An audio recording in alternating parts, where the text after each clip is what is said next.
I've been doing glass bead making now for 12 years. I've been in my studio shop working here since, well, for 7 years.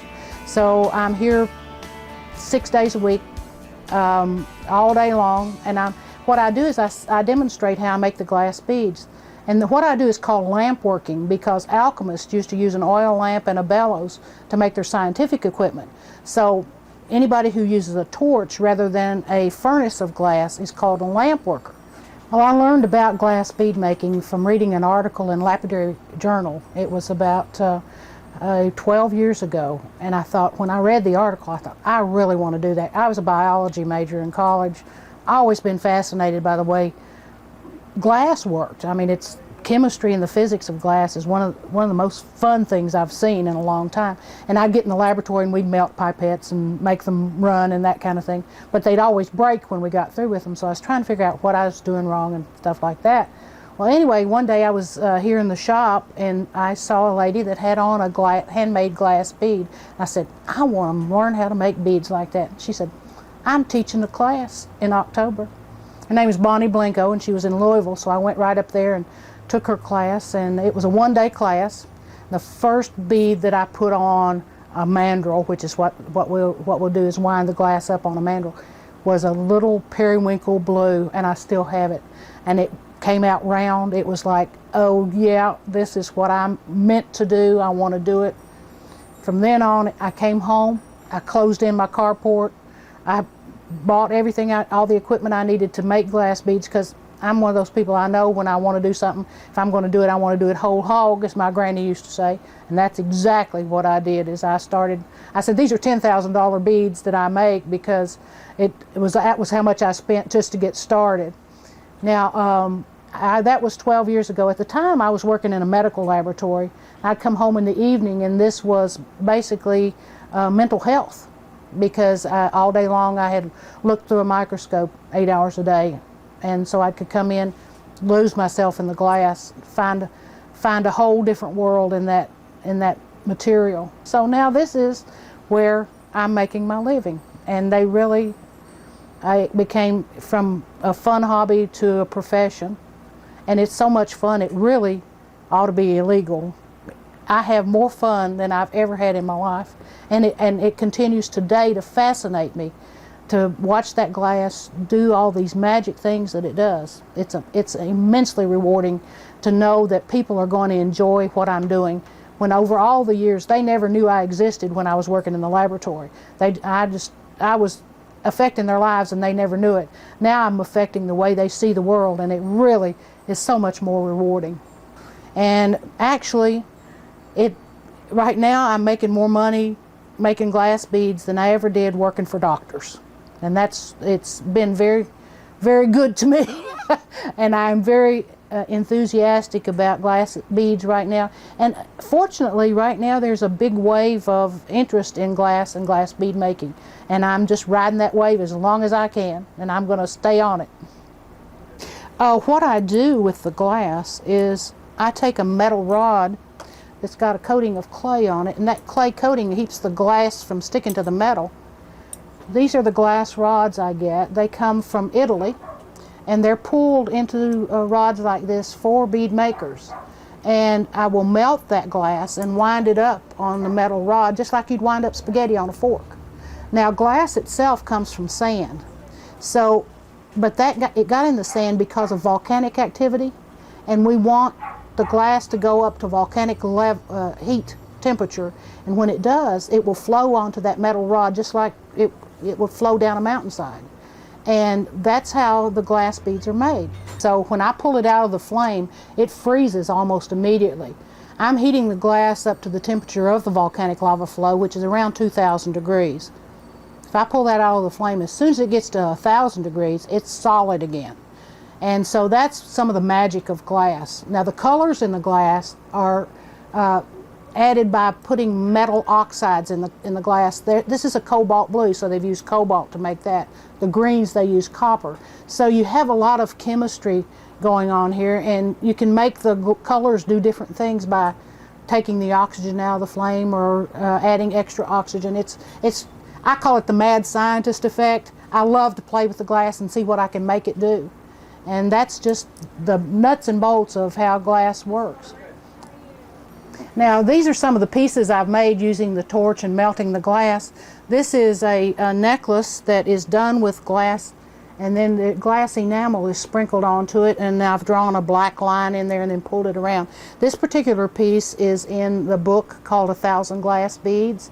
I have another piece in there, and that's this piece right here. This again is enamel, and it is one of the techniques that I'm known for, and people would recognize this as specifically my work. And that's always nice to know, that you be recognized for pieces that you have done. I'm also wearing a piece that I made. This is a horse's head, and it's I'm kind of went with the unbridled spirit theme of Kentucky here, and tried this out this winter to see if I could do it, and it's working real nicely. I make a lot of earrings. The earrings that I'm wearing are made by me also. So I do a lot of jewelry. I do also bracelets, and this is a bracelet then that is made from the glass beads that I have made. And people really enjoy wearing them because they don't see these everywhere, and they have to come to me to find something this unique. And I have lots of repeat customers who come back and say, I wore your piece of jewelry somewhere, and people stop me to say, wow, where is that? Where did you get it? And they refer them down here to me. Now, my business is called Hot Flash Beads because I was in my 50s when I started using that torch, and I couldn't tell if it was me or the torch I was using. So I named it Hot Flash Beads. I figured if you're going to have them, you ought to capitalize on them. Since I was in elementary school, I think I've thought of myself as growing up and becoming an artist. And it wasn't until I was probably 20 years old that I started leaning away from oil painting, which I had been doing for many years. I ran into a book by James Krenov called The Fine Art of Cabinet Making. And that made me think a little bit differently about art and about the possibilities and where I might put my creativity.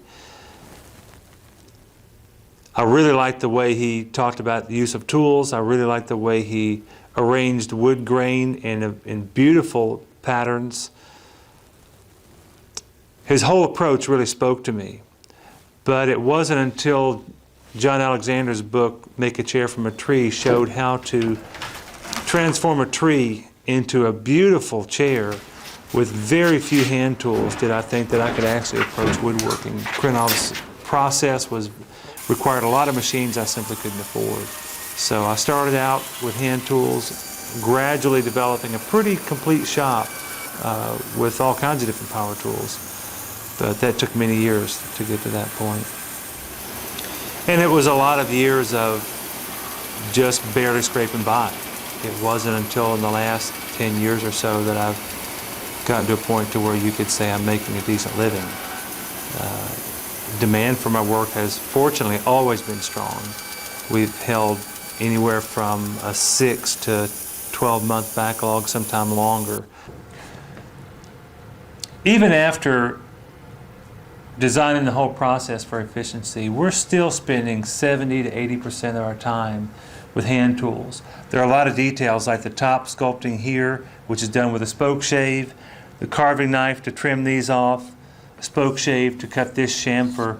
Really nice details that are not really doable with machine tools.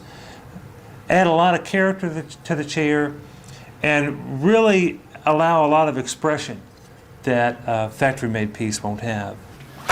One of the things I discovered at the very beginning of my chair making is that there are a lot of tools a chair maker needs that just aren't available anymore.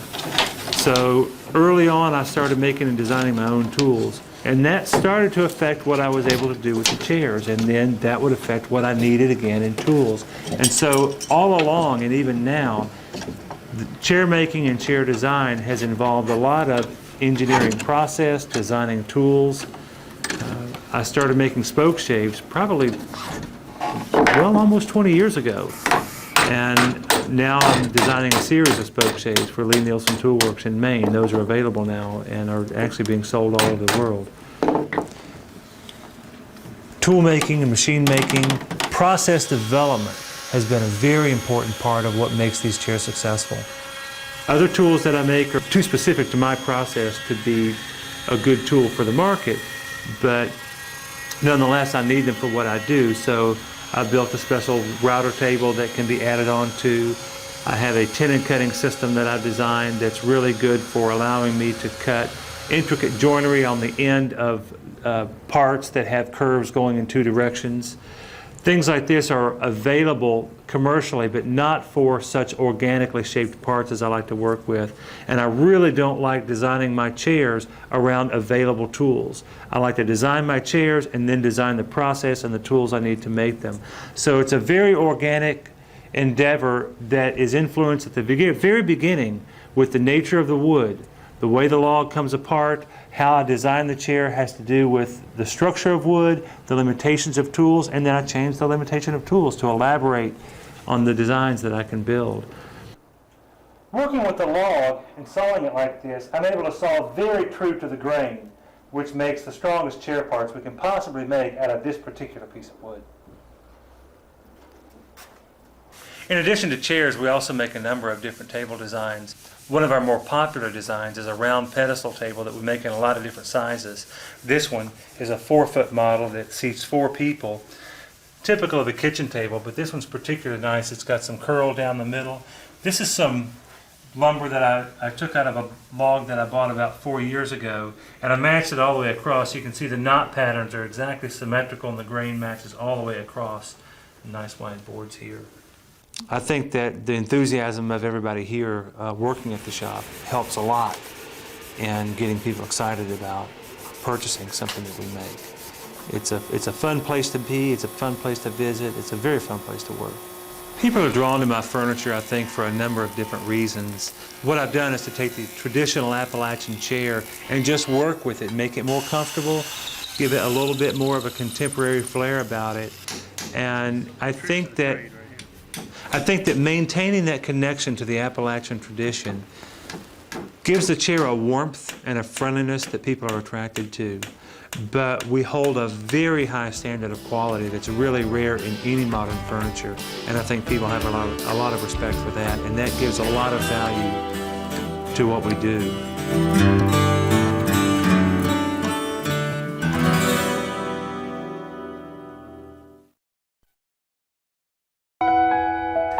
I guess what appeals to me about being a custom furniture maker, that answer probably has changed over the years. At the beginning, you know, it's exciting, you know, to work for yourself and have your own business, and I guess today what appeals to me about it is it's fun to design and create. You know, you're not necessarily in the shop when this happens. You know, you could just be anywhere. Sometimes I create and design things and where the shape itself, you know, the lines of the piece make a statement. And sometimes I like using unusual woods, you know, and the piece doesn't have to be real fancy because the wood is what's making a statement. And you know, I select certain unusual woods for certain projects, and I've always enjoyed mixing woods within a piece, and sometimes it's appropriate and sometimes it's not. But when you're choosing wood for a piece, first of all, you're looking for a good background color, and most people might think cherry is cherry. That's not the case. You know, there's some cherry that looks a lot better than others. And also, you can get the various species that might have something unusual about them. You know, the cherry can have a shimmer or a wave, or some people refer to it as curly cherry. You know, you can have for example, you can have a nice cherry table, you know, just regular cherry, and it can look very nice. And or you can build a cherry table and put curly cherry on the top of it, and it becomes a different table. It's kind of more like a wow piece. So I like hunting for you know, unusual pieces of wood, and like curly maple. I like using curly maple, and used to use bird's eye. It's not as plentiful now, but And I have several sources that I can call upon to find unusual boards and wood. And I've been fortunate in that area that I'm able to do that. A lot of people come in here, you know, from across the country from time to time. It's kind of like they come in our showroom, in our shop, and it's kind of like, wow, you know, I would love to be able to do this. I would love to have this kind of equipment in my shop. And, you know, and they basically see just all the roses, so to speak. But there's having your own business, you know, there's some other parts of it that's far removed from what I call making sawdust. You know, it's the business side of it, the paperwork, phone calls, customers, government, employees. The enjoyment that I get from it, aside from, you know, how much money can you make at this, but there's some things that we do have that other people who don't own their own business, some things that we have and enjoy, and it's, to us, is pretty much valuable. The process of building a piece, you know, we locate the material. Sometimes it's easy, sometimes it's not, and so we always have a few months to do that. The process is always changing. You know, we have certain processes that we do the same every time. But being in business as long as I have, the process is still evolving. You know, we can do something we've done it this way for 10 years, and then just one day you come in the shop and I thought, I should do it this way.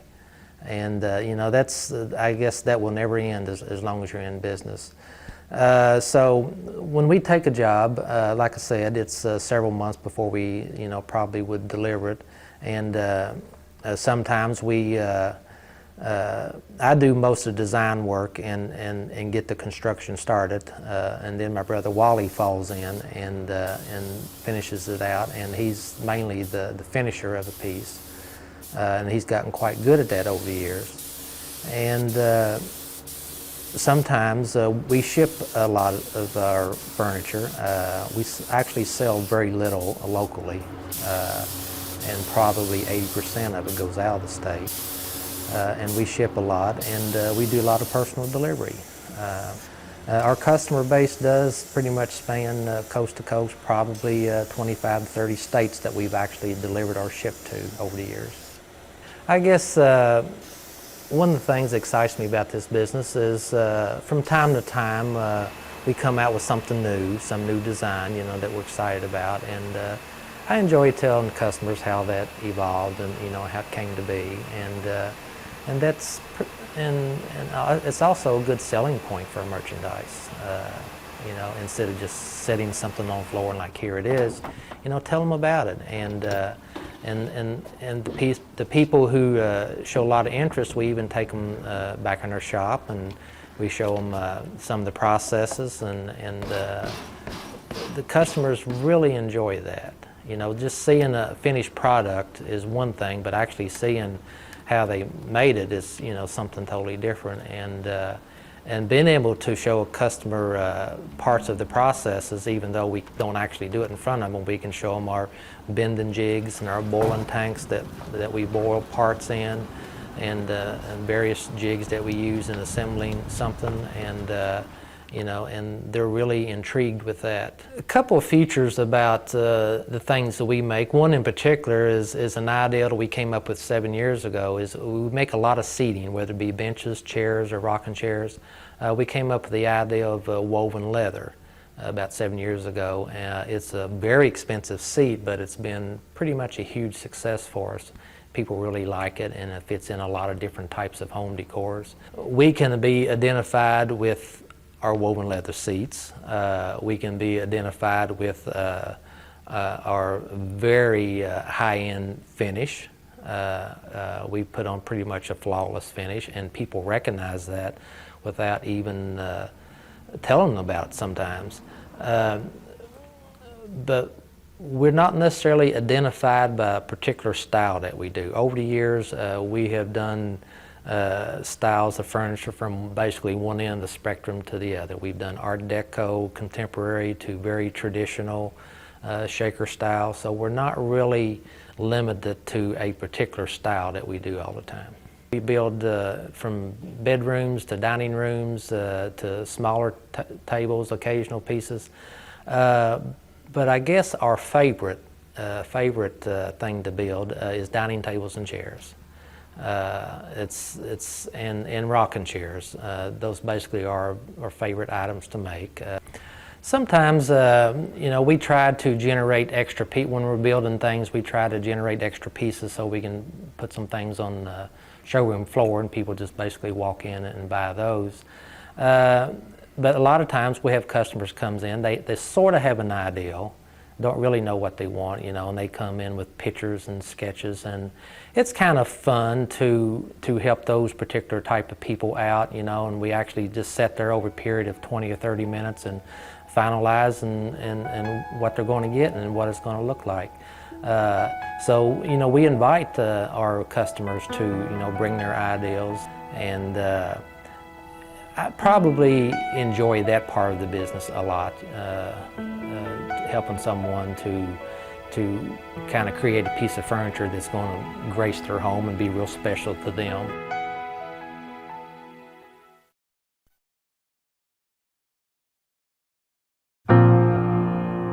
I started making Santas 15 years ago. I wanted a hand-sculpted Santa and decided to make one myself. Spent about a year and a half researching how to do it and what to make it with, and finally, after that amount of time, I did my first Santa. Friends saw him and they wanted one, and one led to 2 to 3, and so I've now been doing this about 15 years. I do mostly one-of-a-kind work, make all the clothes, make the armatures. I'm learning to make toys. Handmade toys make them very special. I've done retail business and wholesale business, and this is my first shop experience in Old Town. I love having the visitors and showing them how I complete my work and being able to answer questions and introduce them to a new material that maybe they haven't seen or a new process.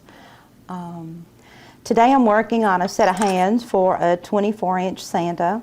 The hand armatures start with a wire out of brass, and then a smaller brass wire is used to connect all the fingers and to hold the hand stable, because it has to be able to hold the clay once I apply the clay. After I get all of the wires attached to the hand, then I use an aluminum foil tape to put down the fingers so that the clay will stick to the aluminum foil. Aluminum foil being a pretty much industry standard substance to use as an armature with the clay. It likes to stick to aluminum foil a lot better than it does just a bare wire. So this gives it a surface to which the clay will stick, and also adds stability to the hands. So I apply the foil strips to the hands. And then after that's covered, then you can take the pliers and you can shape the fingers how you want them to go, how you want the doll's hand, what it's holding or what he's doing, how that has to do with the shape of the hands. So you can bend these fingers, and he can be holding something. He could hold a piece of wood, or you can shape the fingers around to hold an object, or you can shape them to hold a pencil, just like you would when you write. So they're easy enough to be into shape, but then after you get them into shape, that's when you start applying the clay. And it goes on very thin layers. You roll snakes of clay. I call them snakes of clay. And you use your tool, and you adhere it to the fingers. Build up the fingers with the clay, a little bit at a time. After you get the base of clay down, you can start adding more clay, and eventually they'll have fingernails and knuckles and age spots and arthritis bumps. Santa's hands are probably very worn out and show a lot of hard work. You can take the tool and also put in a fingernail to make the hands look real and to make them look like they really belong.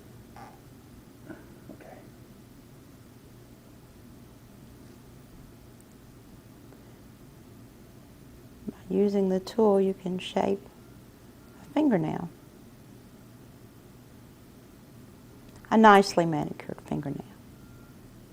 All right, that's done. I'm going to let that rest and harden in the air a little bit. While I'm waiting on that, then we'll switch over here to Santa's head, which I've been working on for a number of days, too many days to count. What I haven't done yet is to smooth the clay, and that takes days and days and days of smoothing. Also trying to get Santa's head to look like he has a smile on his face.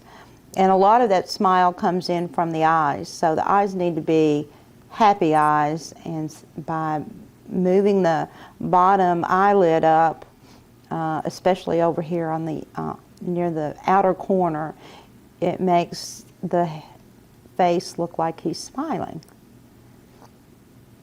Also, the wrinkles that have been laid in at the sides of his eyes, those all have to be smoothed, and those also indicate that he's smiling. These are some of his character lines under his eyes. That shows many years of wisdom. I guess I would call Santa a wise man. Anyone that can do his kind of work overnight is pretty wise and magical. You just keep smoothing with the tool.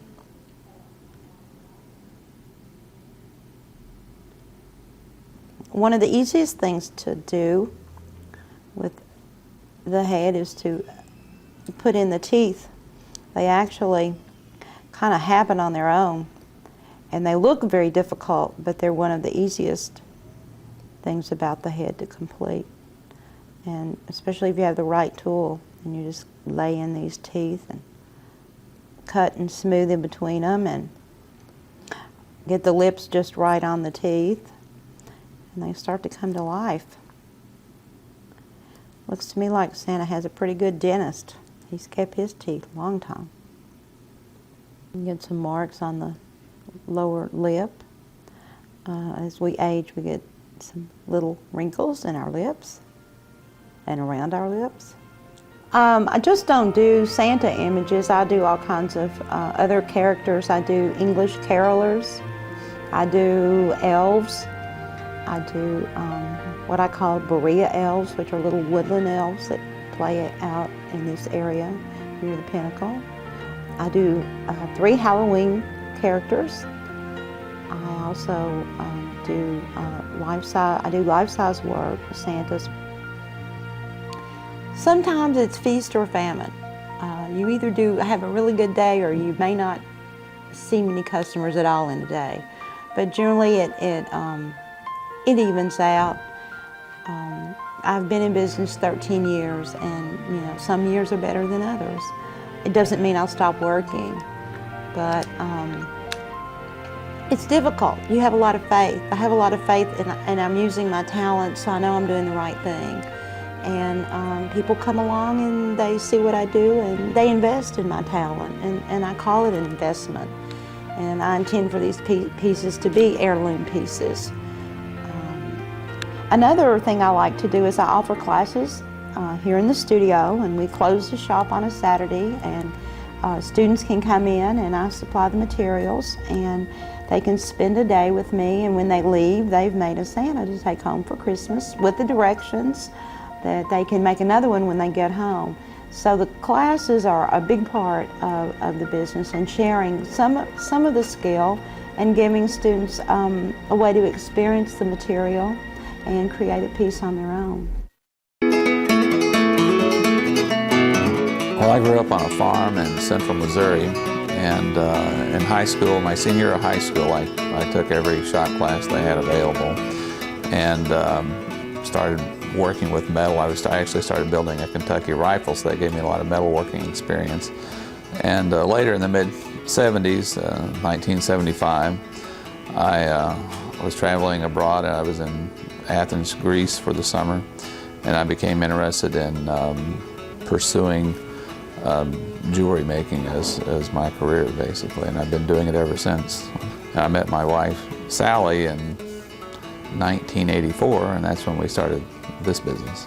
My grandmother was an artist and traveled out to the Southwest several times and to paint, and she had a wonderful collection of Indian jewelry too. And so I grew up sort of being interested in all that, and then I went to the University of Louisville and majored in art history.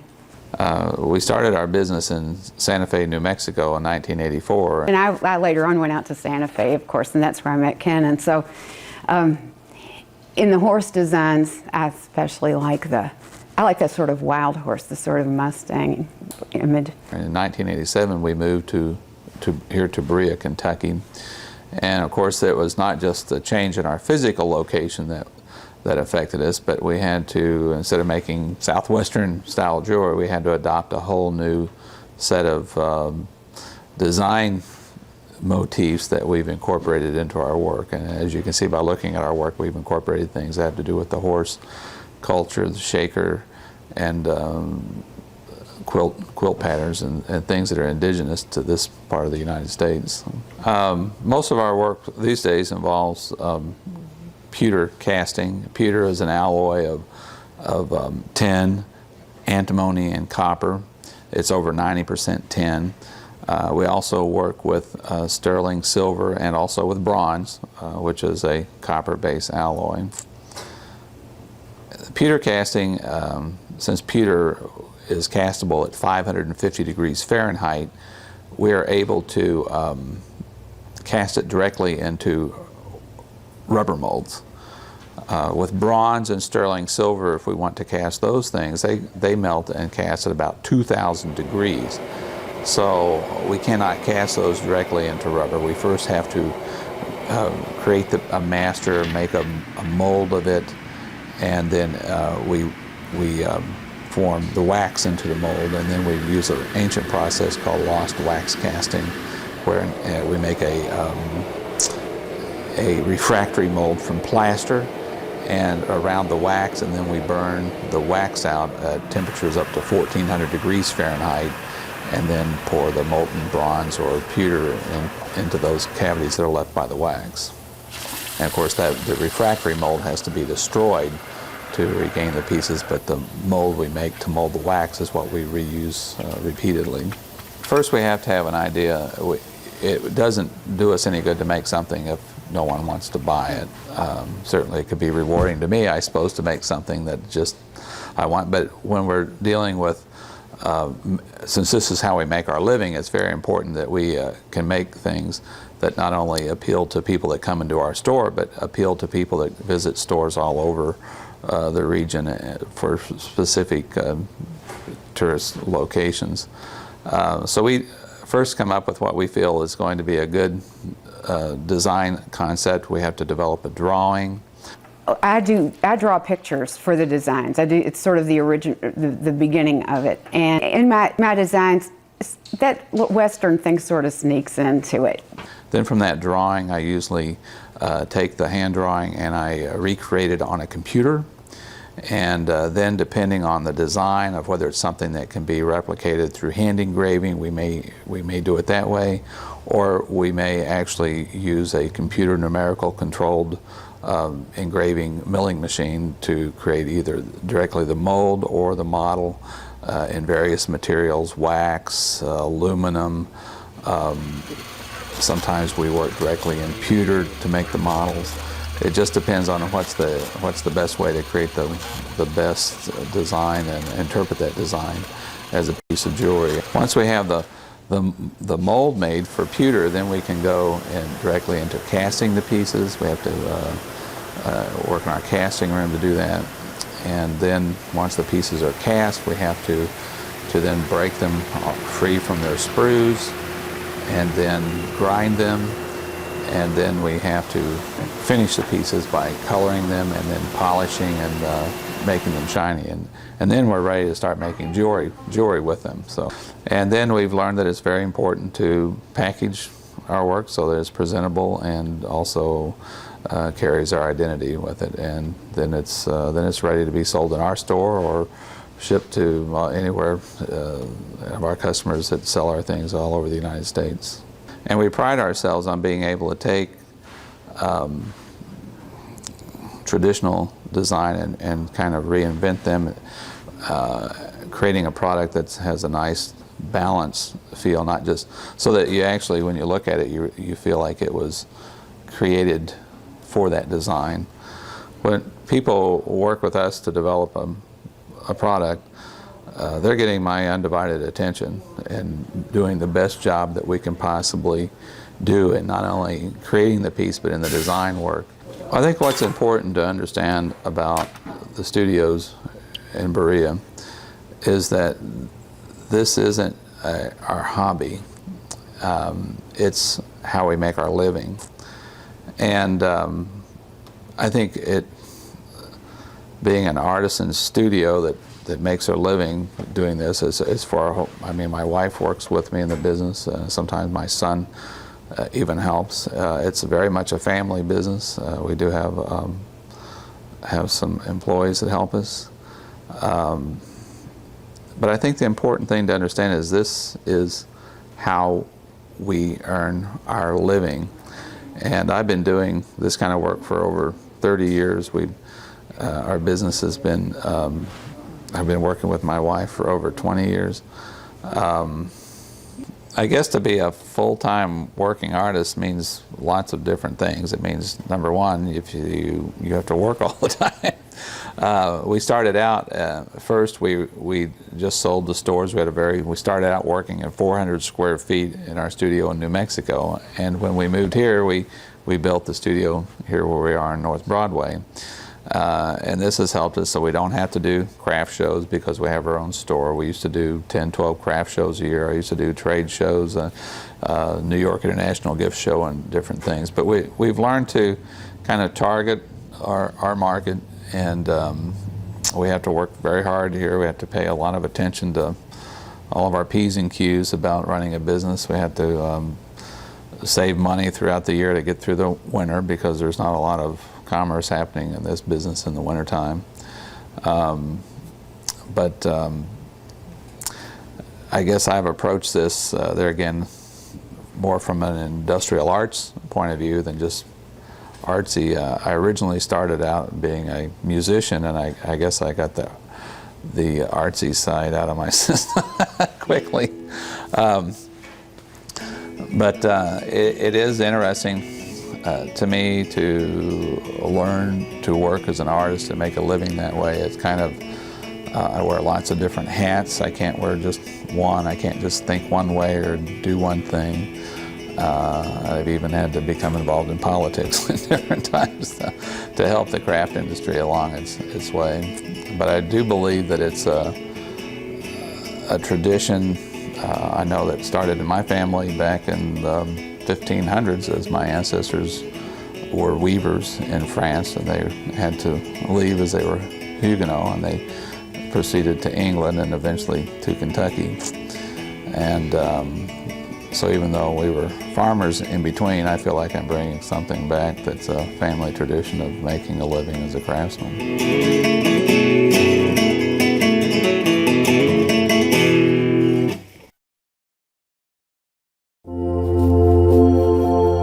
I began my life in art as a very young boy because I really loved puppetry. And I always made my own puppets and did performances and backdrops and stage. So I was very aware of audience. You can't do any kind of performing without thinking of your audience. And when I paint today, I'm still aware of audience. When I was in graduate school studying painting, I painted abstractly, but then I realized that it was like speaking a foreign language to people who would, if I were trying to communicate to someone, I would speak in English, And so I decided I would speak in the vernacular and the understandable. And so all of my images are more what we call figurative or realistic today.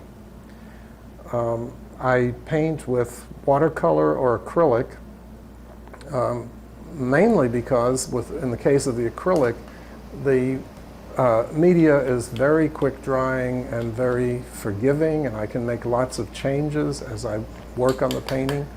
And the watercolor, the brilliance and the transparency has always been very exciting to me. And even with the acrylic, I do a lot with transparency and glazes, so I build up color. And one of the things I've been working on this year is designing paintings using the computer as a tool. So I use Photoshop and design to scale, and use drawings, clips, photographs, and anything else that and my own photographs, anything else that I happen to need for the particular image.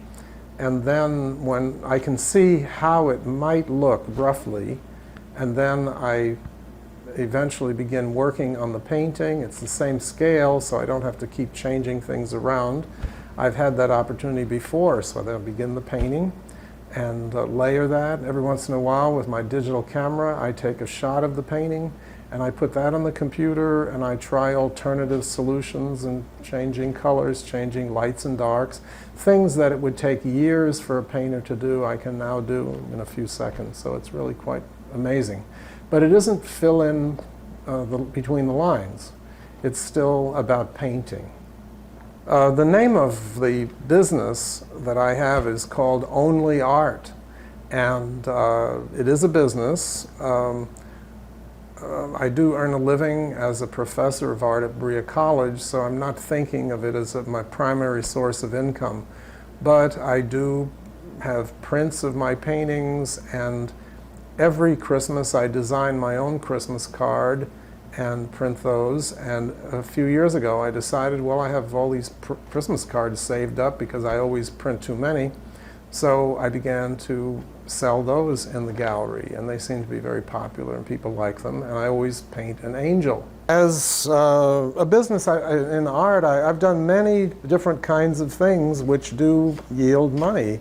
And I do commissions, I do portrait commissions. I just completed a portrait commission of a little girl in Louisville, Kentucky, riding on horseback. And her parents owned other paintings of mine. I said to them, well, you know, I'll be doing the painting. I said, I want you to see it as it progresses. And they said, no, you're the artist. You know what's right, which of course brings this great pressure to bear on me. But anyhow, it was, they were very happy with it. I'm really pleased about that, because a portrait is a special thing and you really do want to serve the people. That's the point of that. The Christmas cards was another example, posters also. And I just did an unusual thing for me, and that is this. This is a design for a tattoo. Someone who owns a painting of mine called me up and said, you know, I love the way you use line, and we would like very much to have this tattoo design of a raven. You can see there's lots of line.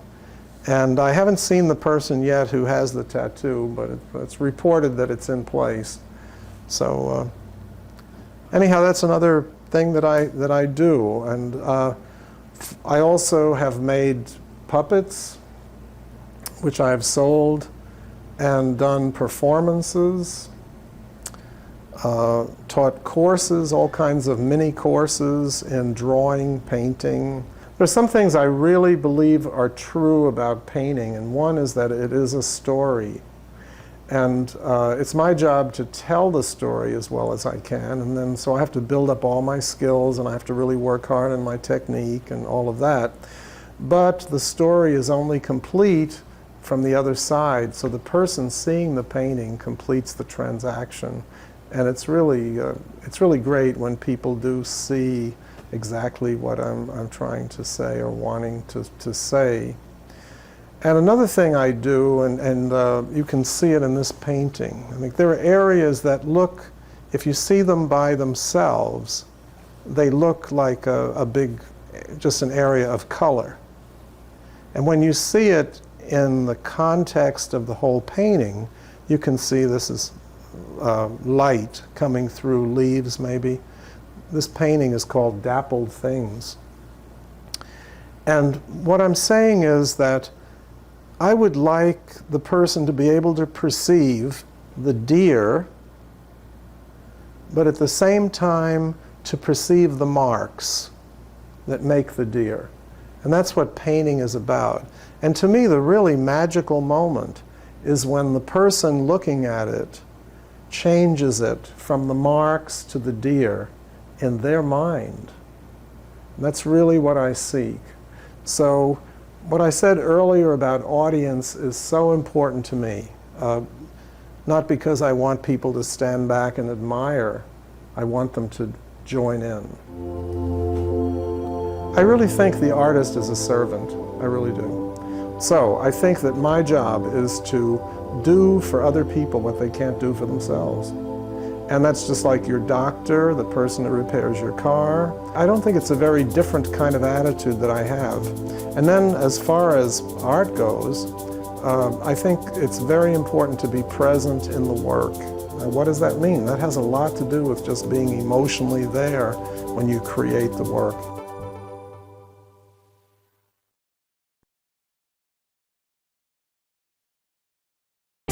For over a century, Berea College has been a leader in the creation of fine arts and crafts in the region.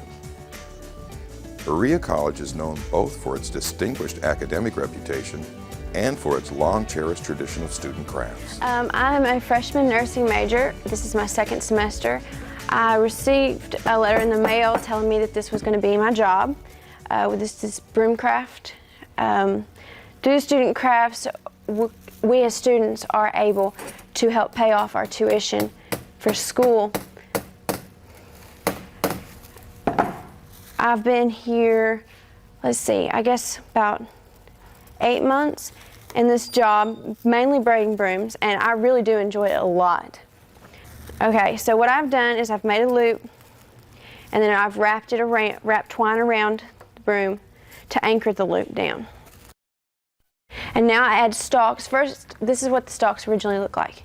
And you have to split them in half with a knife, and then you take and you put them underneath the twine to hold them down. And you have to keep a pretty tight tautness on it so that they don't slip out with your hand and with your foot on the wheel. And you just roll the twine up over the stalks. If you don't keep it tight, then your stalks will slip out. Okay, so after I've got them anchored down, I wrap it around 3 times to make sure that it's going to stay.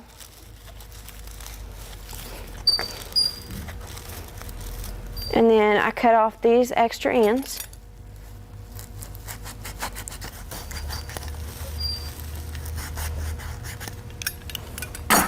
Okay, and then you have to fold over the stalks. You have to fold them as flat and tight as you can right there, because we have to take a bandsaw and cut off this extra, and you don't want the stalks to get in the way, because if you cut them, the broom will fall apart.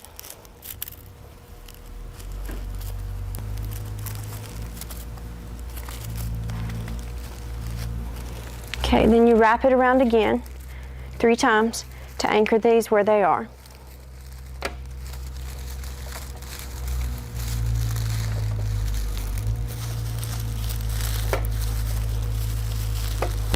All the time keeping a lot of pressure on here. Now you're ready to braid.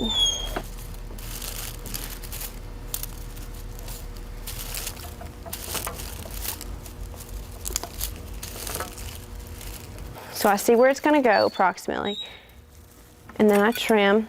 You have to be careful not to trim off too much or too little. You keep wrapping it around.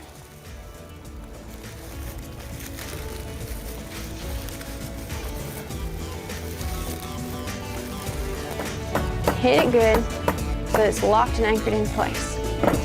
And that is a finished broom.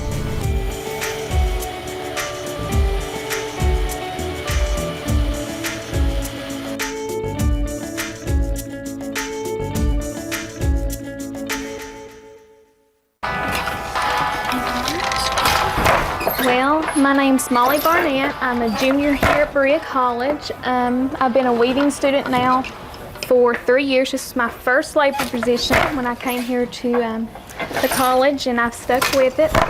My focus in school is on political science. I hope to leave Berea as a political science major and go into the mediation field. I want to eventually have my own mediation practice in London, Kentucky, which is my hometown.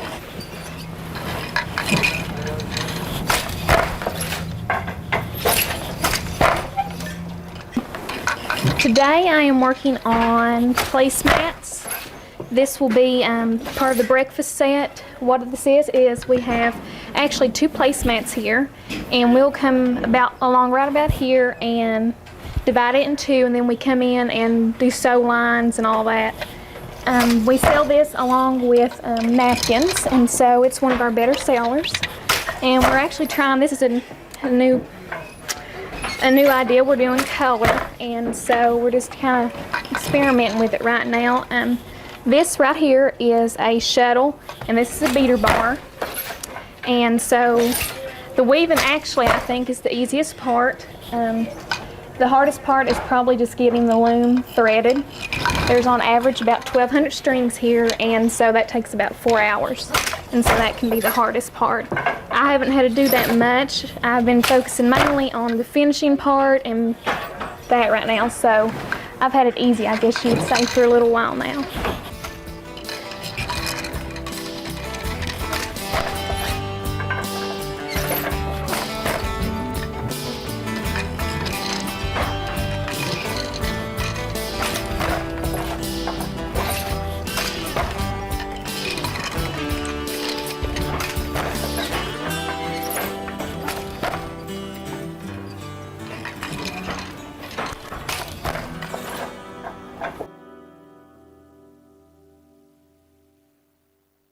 I'm Rebecca Philippi, and from Cherokee, North Carolina.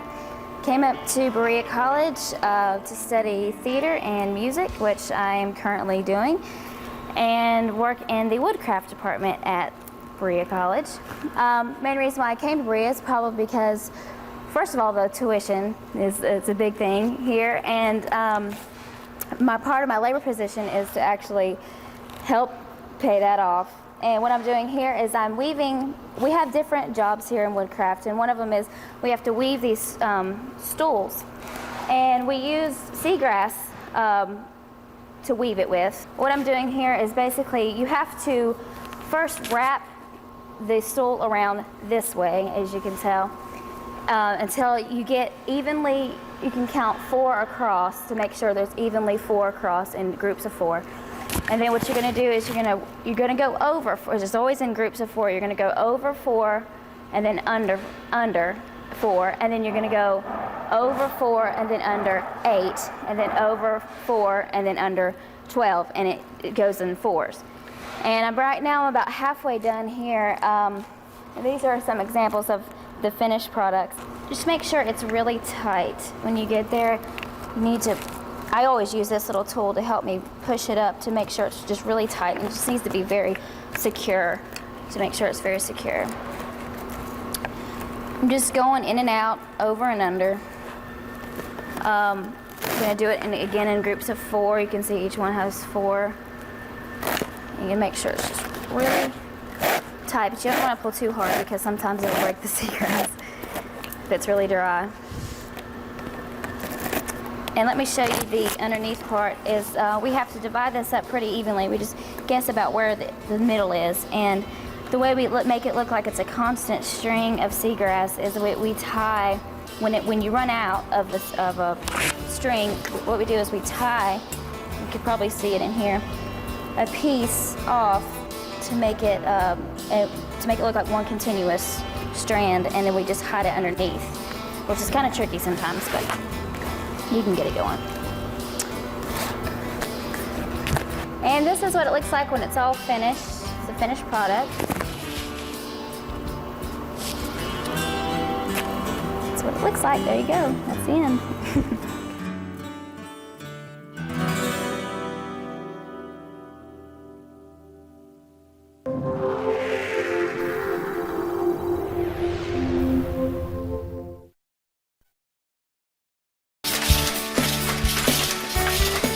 I want to say welcome to Churchill Weavers. Churchill Weavers is a very unique business, bridging the past with the present. Churchill Weavers was started in 1922 by Eleanor and Carol Churchill, who came to Berea in 1920, actually. Mr. Churchill was going to work for Berea College to start an engineering program there.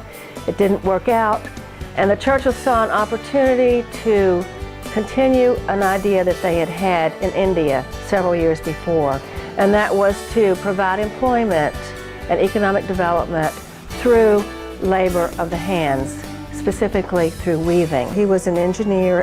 He graduated from MIT with an engineering degree, and he went to India as a missionary with the church to see what he could do to help the lifestyle of famine orphans in India. We were very honored when Mrs. Churchill asked us if we would like to buy the business in 1973. First of all, we designed the products, and we give the instructions to the people in the yarn department, and they bring the cones of yarn to be put on the warping wheel. The yarn is put on the warping wheel and the warps are made. The warp is the part of the process that runs lengthwise through the loom. The weft are the threads that go across the loom and form the patterns. Once the warp is made, we carry the beams to the loom and set them in the looms. Now, these looms have been designed, and many of these built by Mr. Churchill himself. Then we prepare the loom by drawing in, and we pull the threads in the warp through heddles on the frames in the sequence that will make the pattern that we want to weave. Then we tie it up to an apron, and it's pulled through, and it's ready for the weaver to start to weave. The weaver, we have fly shuttle looms, and that were designed by Mr. Churchill. The weaver then uses both hands and both feet and almost dance-like rhythm. They weave the fabric. They have to think and watch and be very careful when they apply the colors and in the sequence that needs to be done to get the patterns desired. They have to measure, and although our weavers, you will see earphones on many of our weavers, and I've had people ask me, are they listening to instructions? No, they're listening to music because they like to weave to the rhythm of music. We've had weavers tell us here that they learn to weave by listening to the rhythm of the looms, because there is a rhythm that's almost like listening to an organ. After the fabric is woven, it is taken to our mending area where any imperfections are taken out and rewoven with a needle if possible. If there's too many things, and believe me, when you do things by hand, lots of things go wrong. I mean, anybody can have a bad day. And lots of times, even the yarn has a bad day. We are aware of the old American Indian belief that only God makes things perfectly. So we know that imperfections are part of being made by hand, the little bumps, the little things that can happen, and that makes it unique and very special. After that is done, the products go to our laundry where everything is washed, and most things are pressed. And after that, they go to our outside finishers. We have people who work in their homes, and they cut and sew, they tie the knots, they do the embroidery. Many of the things that we are not set up to do inside are done with people who actually work in their homes, and they are full-time employees of Churchill Weavers. After that, they bring the products back. They're inspected, combed, fluffed, checked again before they are tagged and sent out in orders to people all over the world.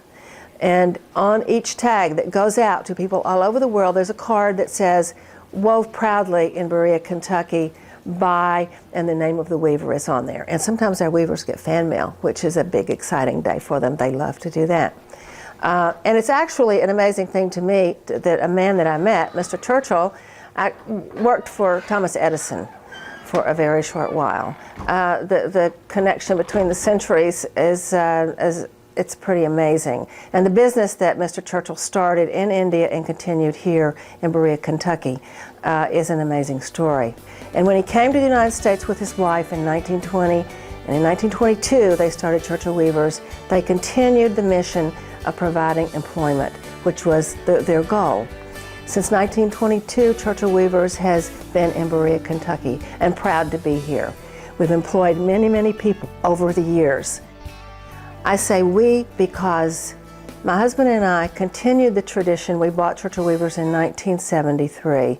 The husband and wife team of Carolyn Churchill was continued with Richard and Lila Belando. We were very proud and honored to have been chosen to carry forward the legacy of the Churchills.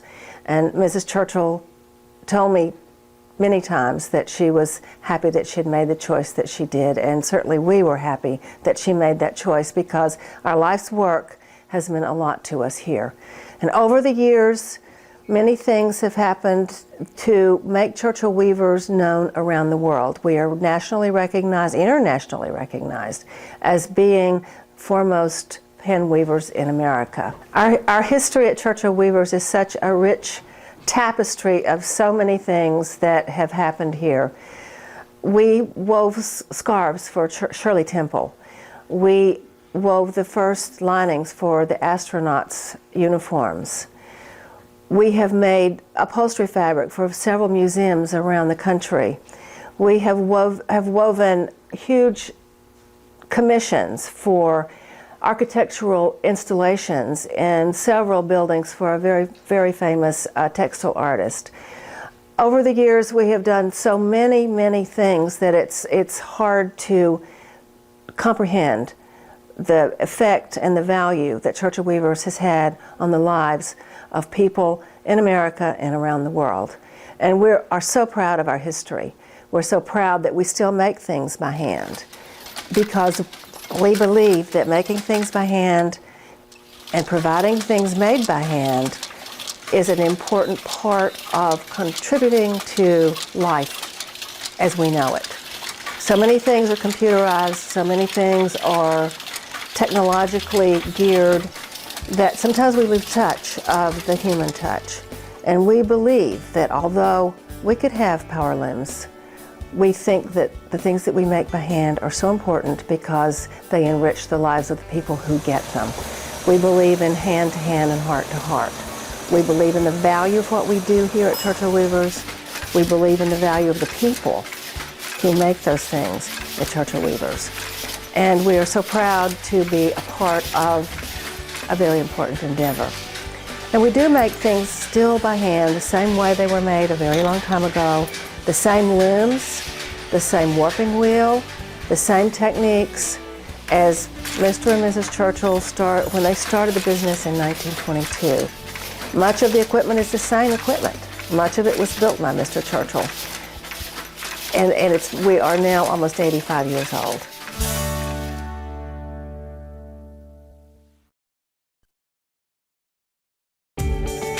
For me, it's nature that sets the ultimate standard, and I'm inspired by short walks in the woods and what you can find right outside your front door if you take time to notice what's growing around you. My favorite tools are my hands. Work predominantly in non-ferrous metals, which are copper, bronze, silver, brass, and gold. And I often like to mix my metals. And at this point, I'm working on a ginkgo leaf. I do a lot of ginkgo leaves. This is copper, and I will finish cutting out this edge on this leaf.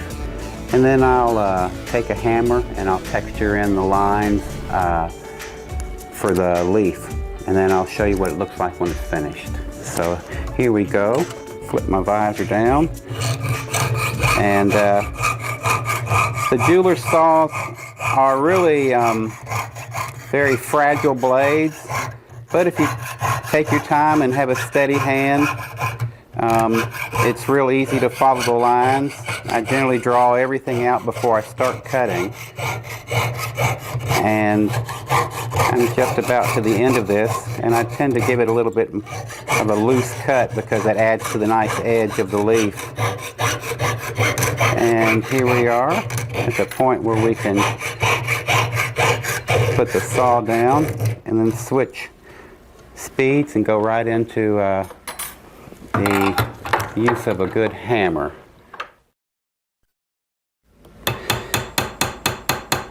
So I start very carefully, and I just systematically move across the shape of the leaf, giving it this sideways hammer pattern.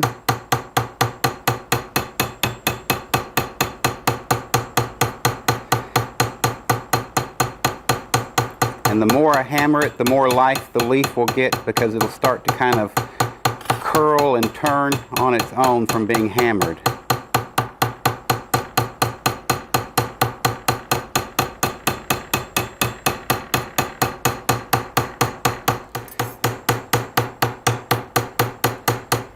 And once the leaf has been cut out and then hammered, I file and sand the edges, and then I give it a little bit of a buffing, and then get it ready to go out. One of the things that I like to do is to offer people a handcrafted item that I can make right on the spot, let them be a part of it by choosing the stone that they want for their ring, handing it to me. I size their finger and make it for them while they wait. And seems to go over real big at the craft fairs and for people who come in. And so what I'll do is I'll just grab a bead. I'll just pick up a tiger eye, and I offer about 25 different varieties of stone beads that they can choose from.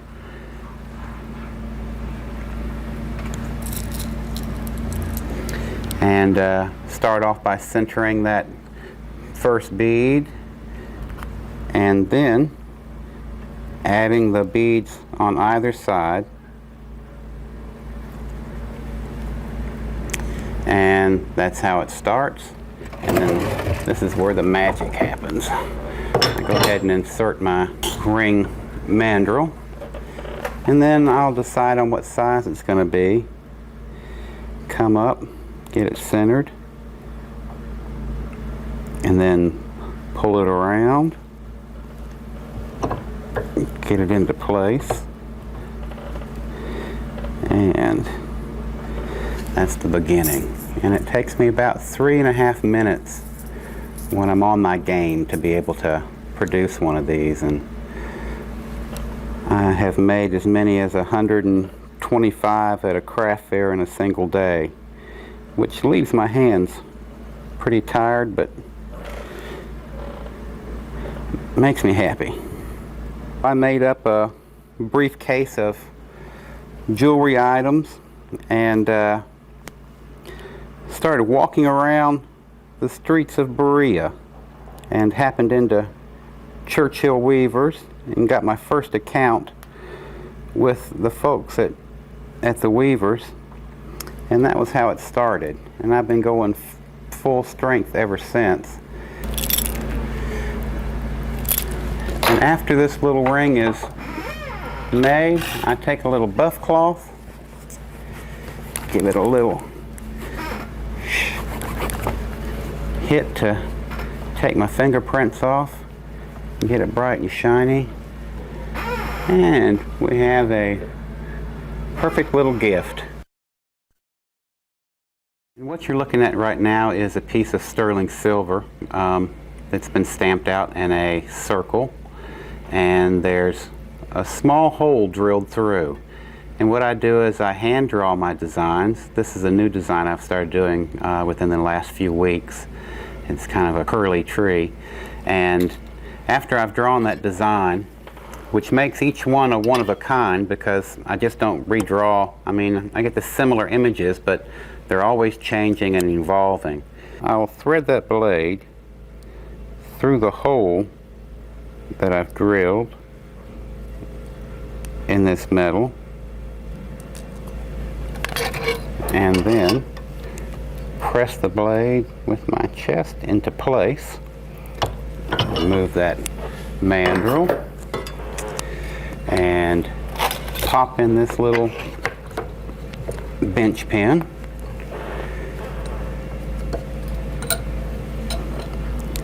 And then I'll start delicately piercing out this design.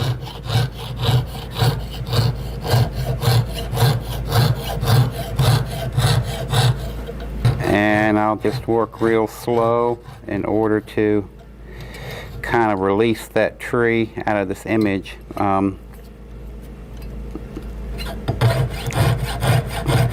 then once this piece has been completely pierced and cut out, that's when I will add it to another layer of metal. And here's one that's been cut, and let me show you. I work in a variety of sizes, but this tree, my hand has been pierced out to a good degree, and it's I still have to cut a few more roots. I will take a second piece of metal and I will stack these up, and then with my torch I'll solder and fuse the two pieces together. And here's one of the curly trees that has been cut and polished and finished out to a nice buffed surface.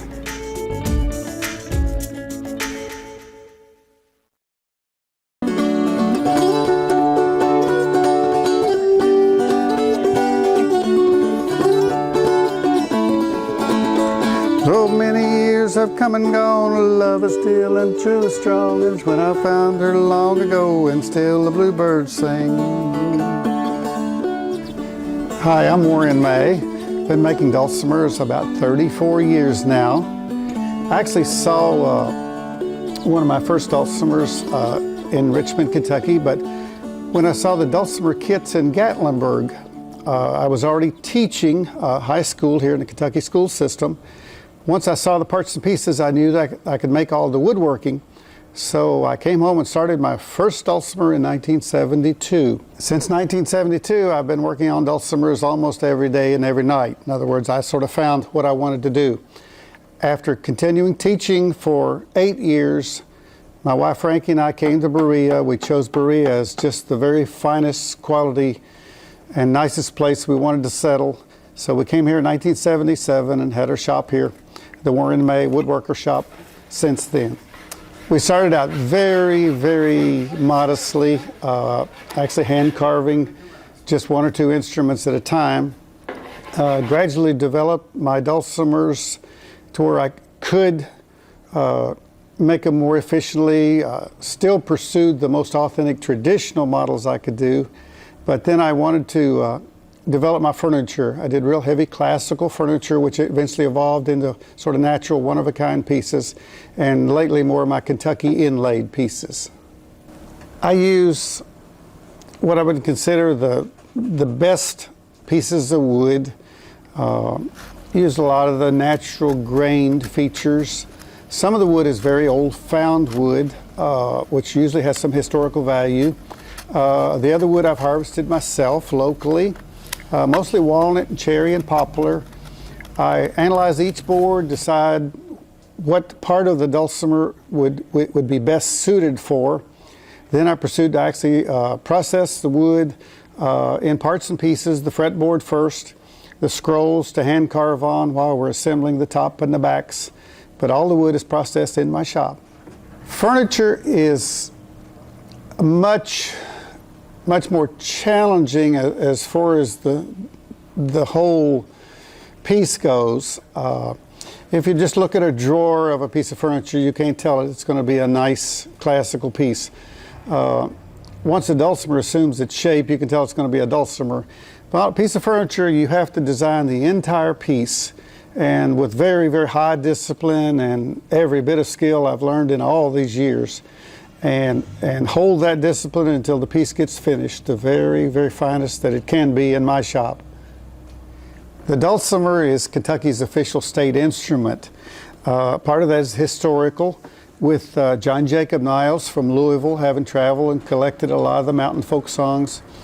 Gene Ritchie, probably the most documented dulcimer player and folk musician in the world today, from Perry County, Viper, Kentucky, has taken the dulcimer all over the world.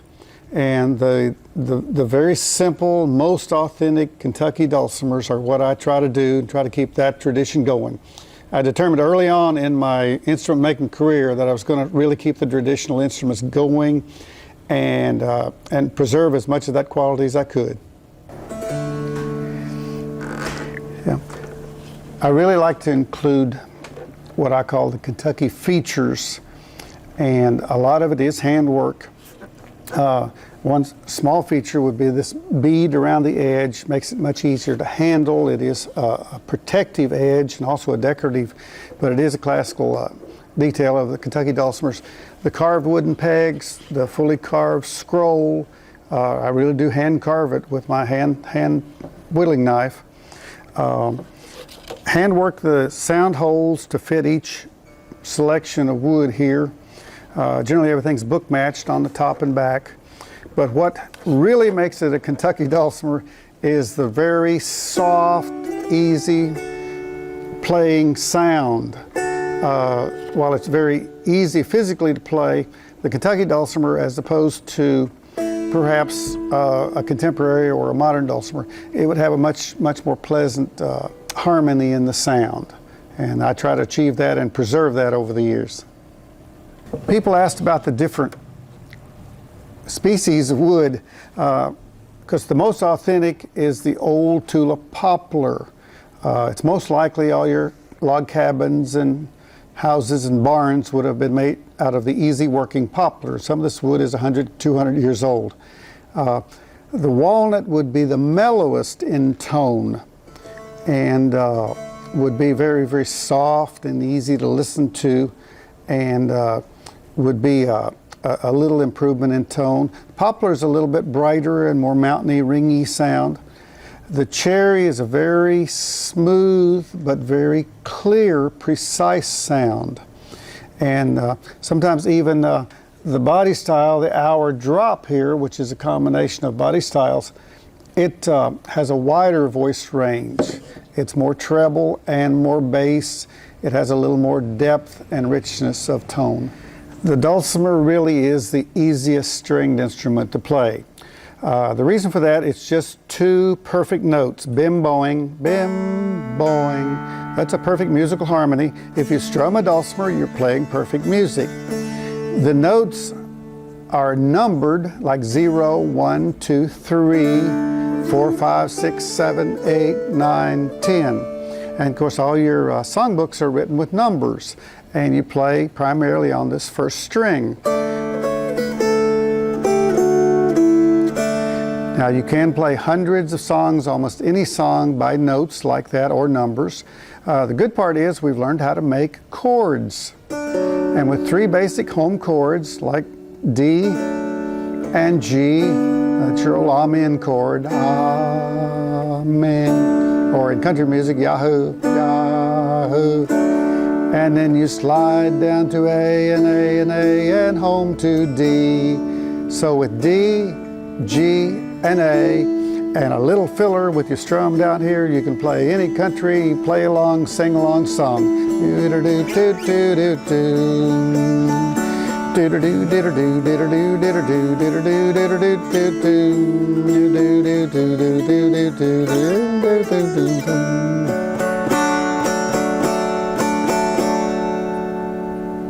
Yeah, this is my famous tick-tock. Music rhythm really is a heartbeat, and your heart goes tick and a tock, and you're sort of walking or chugging through the song. But this is sort of my style of keeping the song going, and very easy to listen to a song like "I'll Fly Away."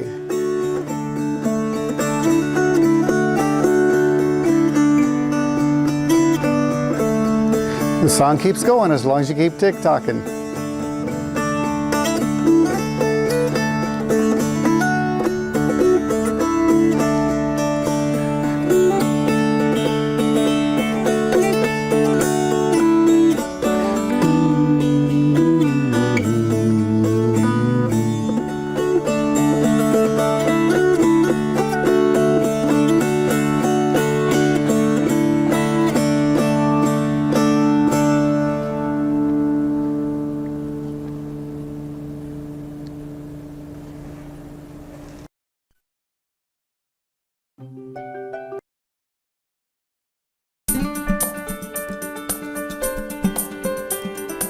I always wanted to work and do things with my hands. So while everybody was playing music, I was out in the woods pulling bark off of trees and making things, playing in the clay. We had natural clay, so I was playing with pottery. And as I got older, I liked to make jewelry, so I've made jewelry all my life.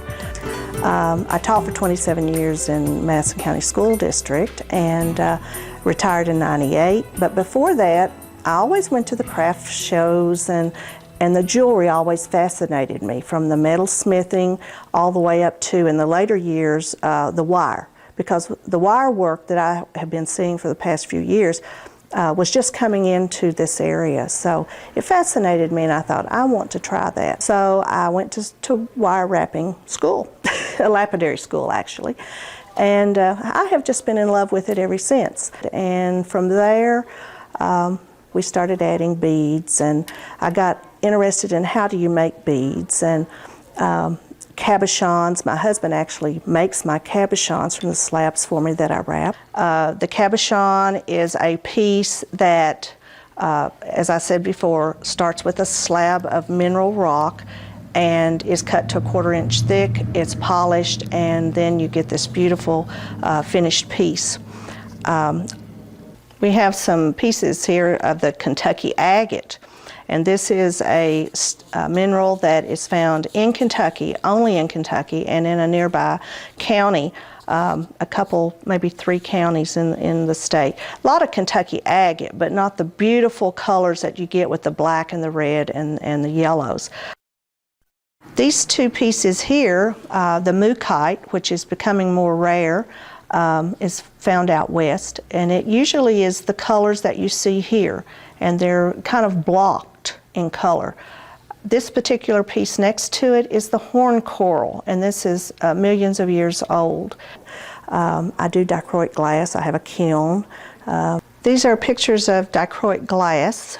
They're done in a kiln at very high temperatures, up to 1600 degrees. There are different types of glass, coefficient, most of them are coefficient of 90, and you have to use glass that is compatible to each other. So all the colors have the same coefficient.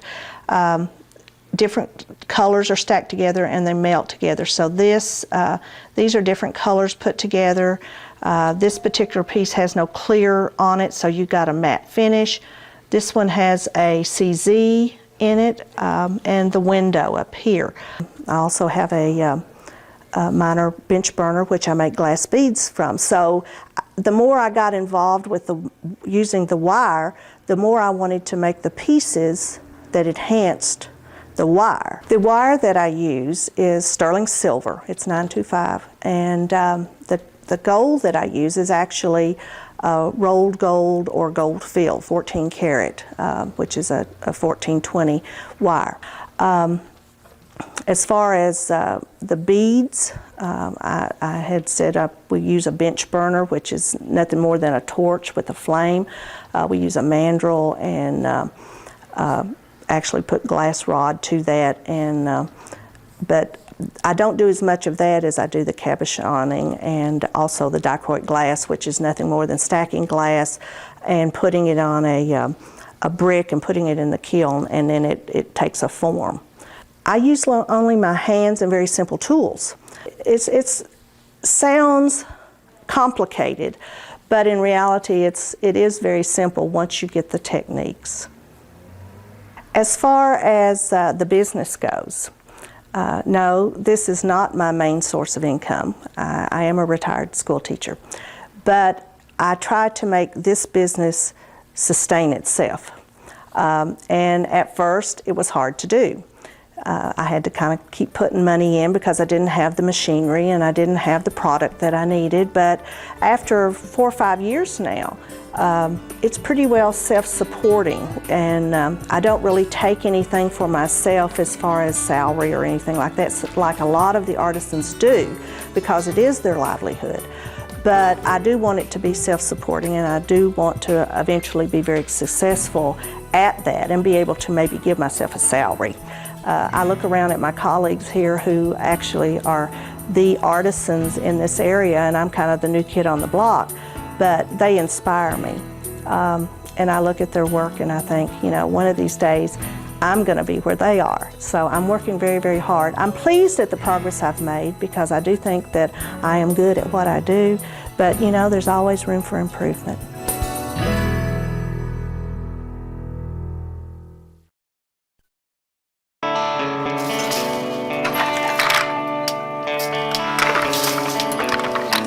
Now, I got my start at weaving at Berea College in the student labor program, and weaving in this area and in the mountains was a really important part of people's livelihoods. A lot of people survived during the Depression by doing hand weaving. I've been a weaver here in Berea for 37 years now altogether, counting my time as a student, and I got started with an interest in arts and crafts while I was a Boy Scout as just a youngster. My brother taught me how to braid, and I got into knot tying when I was Boy Scout, and that really was my very first start in interest in arts and crafts.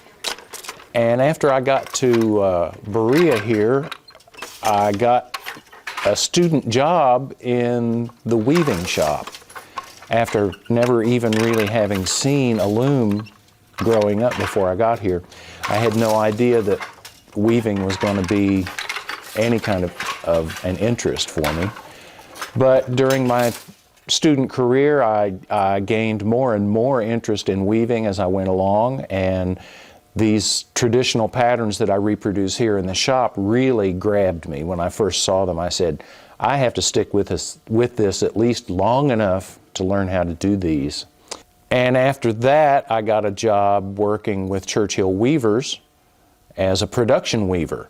And during that time, while I was working full-time at Churchill's, we were offered an opportunity to open our own studio to the public. That was in about 1983. We moved in here in 1989 and got started in earnest because there was no other paycheck, and this was going to be where we did it, make it or break it. And we now only have 3.5 years left on our mortgage, so we've done something right all this time. I use mostly natural products. Cotton and wool, for the most part, are used for most traditional weavings. However, in our modern world, there are a lot of fibers available, some of which I can't even pronounce the names of, but weavers tend to weave with whatever is at hand.